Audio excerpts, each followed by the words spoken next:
Hello. Inspired by Grant Sanderson and his YouTube channel 3 Blue 1 Brown, I thought I would explain a theorem from Greek mathematics. It's over 2,000 years old and was mentioned in a book that Euclid wrote called The Elements. I was shown this many years ago and was very surprised. It concerns a right-angled triangle inside a circle. I was very familiar with right-angled triangles. We had done lots of those at school, and I was obviously very familiar with circles. And if you are too, then this is a surprising result. But before I start, if you already know this, then I think this video is probably not for you. If you can prove it, it is not for you. But if you're unaware of it, then it is quite interesting. You do need to come to mathematics knowing a couple of things. You need to know what a circle is, and you need to know what a right-angled triangle is, and I hope you do. Mathematics is one of those things that you study that you have to know some things before you can study something new. You also need to know two more things. You need to know that if you add the angles together in a triangle, any shape of triangle, that they equal 180 degrees or a straight line. And you also need to know the properties of an isosceles triangle. That is one which has two sides the same length. And if that has two sides equaling the same length, then the angles are the same. So let's see what we can do.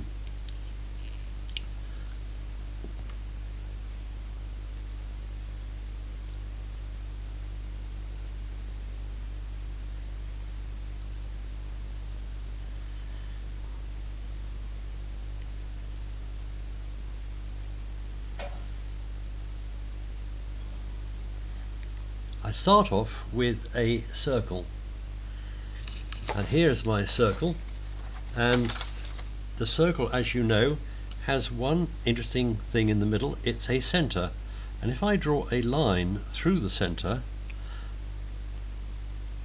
it's the longest line you can draw inside a circle, and it's called the diameter. So where's this right angled triangle that I was telling you about? I want to pick a point somewhere on this circumference. Now I'm going to need your help here. Do you want me to put it here? Here? Oh, over here. Alright. I'll make a little mark here. And I'm going to join the ends of the diameter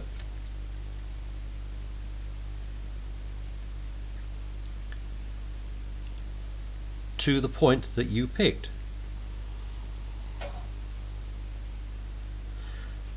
Going to do the same thing over here.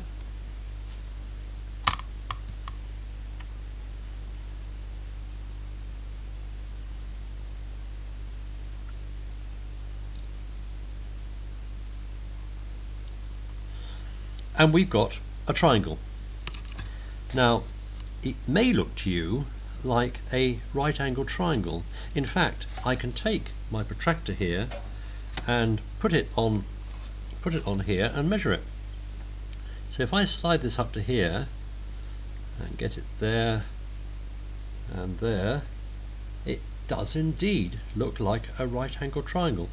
But in mathematics, we don't want to know if it's about a right angled triangle. It might be a little bit more, it might be a little less. We want to know exactly, is it exactly 90 degrees? That's a right angled triangle. No more, no less. Spot on 90. Well, we can prove this, and this is one of the proofs that's quite well known. I take the center of the circle, which is there, and I'm going to draw a dotted line to where that angle is.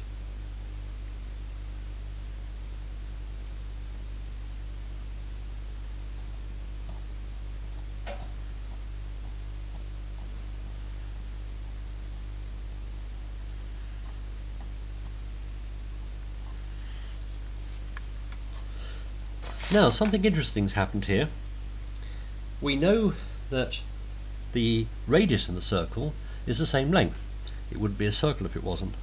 So if we mark this with a little 1, that's to indicate it's the same thing. It's the same thing happens over here. Those two lines are of equal length because they're both the radius of the circle. But the line we've drawn, this dotted line, also is a line that is the same length as the other two. Now, something interesting happens here. This triangle here is an isosceles triangle. I told you about that. And we know that it's got properties. One of the properties it's got is that this angle here is equal to this angle here. I'm going to call these two angles A. I'm going to use the little a for that and little a for that. Now let's look at this other triangle. This triangle is a little flatter, but it too has two sides that are the same length. And so we know that if this angle, we'll call this angle B, that is also equal to this angle here. That's also B. Now, I reminded you that if you add the angles together in a triangle, that they equal 180 degrees. So let's write down the angles that we have here, where we've got A plus A plus B plus B, and that equals 180 degrees. We can rearrange this little bit of algebra simply by grouping these terms together, and we can write this as 2 times A plus B, and that equals 180 degrees. You will remember from studying equations that if you perform the same action on the both sides of an equation, that it doesn't change the nature of the equation. So we can divide this side by 2, and this becomes A plus B. And we can divide this side by 2, and that becomes 90. So we know that A plus B equals 90. That's good. Let's go back over to here. What have we got here? This angle here is A and B. So this angle is 90 degrees. And so we have now proved that this angle is a right angle triangle, exactly no more and no less. But, and here's the big selling point, what if we had put this point that you picked here, what if we had put it over here? Do you see that exactly the same argument would have worked? In fact, wherever we put this point on the circumference, we can always use what we have done here to show that it's 90. So wherever it goes, it's always 90 degrees. I think that is absolutely amazing. And if you had this circle, you had it the same size as the universe, and you drew in your universe this triangle, it would be 90 degrees. Thank you very much for listening.